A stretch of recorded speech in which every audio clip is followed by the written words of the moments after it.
What if I told you that instead of mindlessly scrolling on your phones for the past hour, you could have used the same time to either build a new skill, boost your physical or mental health, or even create something cool for yourself or your friends? If you're constantly bored, then you, my friend, need hobbies.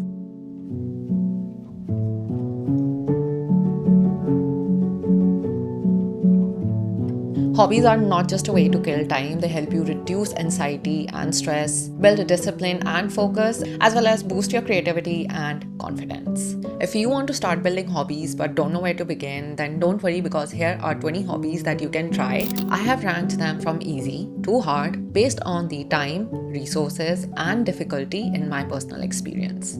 The first one on my list is at-home workouts. Now, these workouts don't have to be super stressful. You can start with something simple like yoga.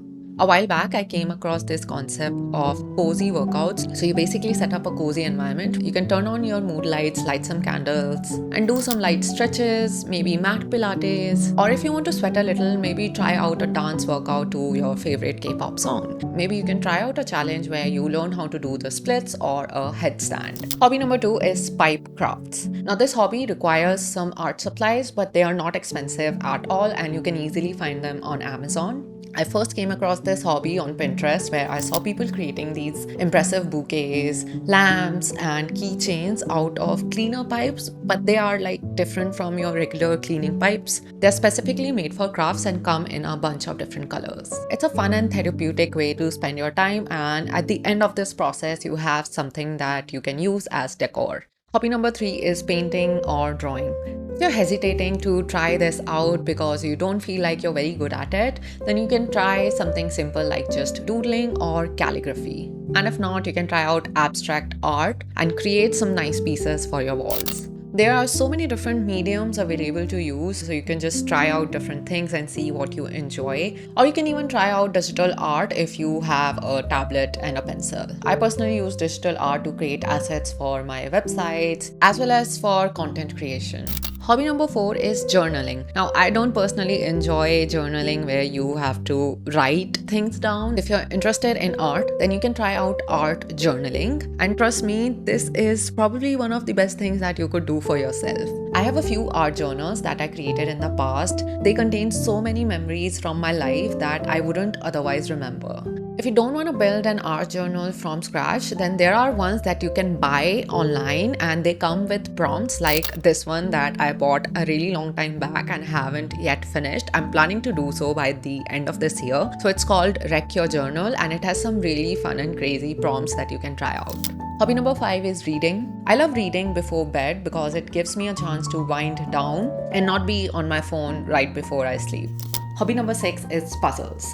It's a very fun activity to do alone or with friends, and it's a very satisfying process as well. And you also get to enjoy some quality free time away from your phones. Let's move on to the intermediate category now. Hobby number 6 is cooking and baking. You can start with creating your favorite drinks, maybe just a glass of iced tea, or create your own tea blends. You can also try out no-bake pies, so you don't need to use a stove or an oven for making these. You can get super fancy with this hobby, like making your own pasta from scratch or building your own pizzas. If you don't have the ingredients or the tools to do these things at home, then try searching for workshops or classes around you. Hobby number 8 is clay art. Clay art does not require you to put a lot of money into it, but there might be a little bit of skill required in order to mold the clay into the shape that you want. But with practice, you can eventually get there. I love clay art because I can create pieces that are actually useful in my daily life. I've created magnets for myself and my friends. I've created clay earrings. I've created clay keycaps. I've also created this nice frame out of clay. I've also attended pottery classes where I built a plate using hand molding, and I have also tried wheel pottery, but it is super difficult. But with the guidance of the instructor, I was able to create these nice bowls and glasses. Hobby number 9 is crochet. I first got into crochet in COVID. Though there is a learning curve in crochet, you need to first learn the stitches and only then you can make something useful out of it. But they are not that complex, it takes a day or two. And once having known the basics, like just a couple of stitches, you can build some really amazing things. The bigger the piece that you want to create, the more time it requires. So that's one con, it requires a lot of time. Hobby number 9 is workouts, but this time stepping out of your house. So you can either join a gym or take some kind of fitness classes. Hobby number 11 is again a physical hobby. So it's trying out some sort of a sport. I guess a lot of us have played badminton growing up. And if you have not played that for a long time, it's time to fall back in love with badminton.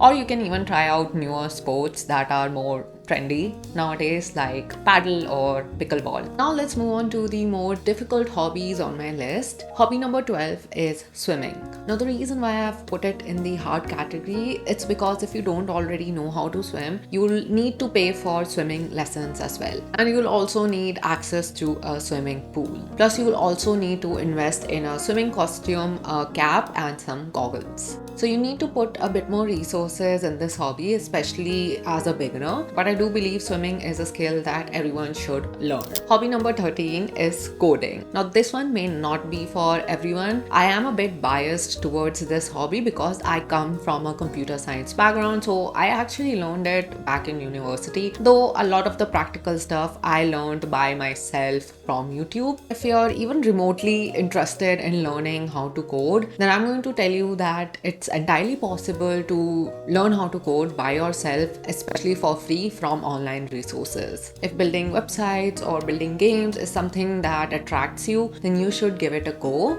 Especially now because of AI, you can build software products from scratch with just natural language with the help of vibe coding. Hobby number 15 is learning how to sew. This hobby has been on my list for the longest time now, and last year I got myself a sewing machine. Again, this one is in the hard category because if you don't already own a sewing machine, you need to purchase one and they can be a bit expensive. Sewing is a practical skill that is extremely useful. If you know how to sew, you can alter your clothes. Sometimes you see a piece of clothing that is either too expensive or just not available where you live. This is where sewing comes in handy. You can bring your dream closet to life if you know how to sew. Hobby number 16 is photography or film creation. For this hobby, you require a professional camera, but you don't really need one. But you can always get started with just your mobile phones. I still don't know how to use my camera properly. I've been planning to take a course on photography for the longest time now, and let's just hope that I find the time to do it by the end of this year. Lost the count now, but the next hobby is Pilates. Again, I've put it in the hard category, not because Pilates in itself is extremely hard to get started with,